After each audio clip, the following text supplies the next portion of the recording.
So আমি হিসাবগুলোর budget পার্টটা দেখছি। আমরা যদি টেস্ট ইউজার থেকে বাজেটে যদি যাই, আমাদের নিউ বাজেট দেখা গেল আমি রেন্ট দিলাম 10,000।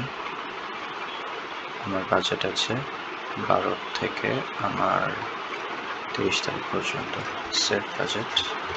আমাদের বাজেট অ্যাড হয়ে যাবে, যেটা আমাদের অ্যাক্টিভ আছে টিল 30th। দেন বাজেটে যে আমি টাইটেল রাখলাম রেন্ট, অ্যামাউন্ট দিলাম আমার দেখা যাচ্ছে আমি 2,000 টাকা অ্যামাউন্ট দিয়েছি।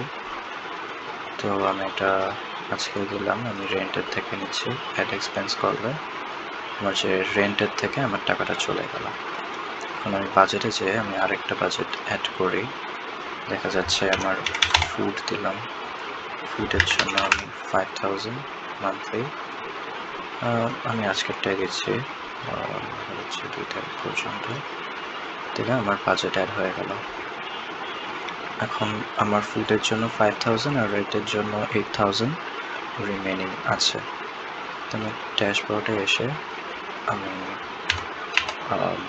দেখা গেল আমি চিলক্সে গেলাম, আমি 3,000 টাকা খেলাম।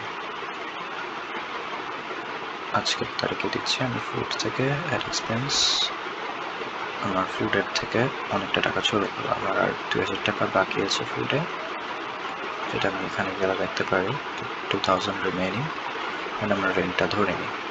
এখন হোয়াট ইফ আমি বাজেট এক্সিড করি, দেখা গেল যে আমি খানাসে গেলাম আর আমার 3,000 টাকা বাজেট হলো অ্যান্ড ফুড থেকে চলে গেল অ্যাড এক্সপেন্স। তো আমার ফুডটা যে এক্সিড করলো, তো সেটা আমি দেখতে পাচ্ছি যে ওভার 1,000 অ্যান্ড আমার এক্সিডেড হয়ে গেল 1,000। এটাই হচ্ছে বাজেট অ্যান্ড এক্সিড হয়ে গেল যে এটার পার্ট।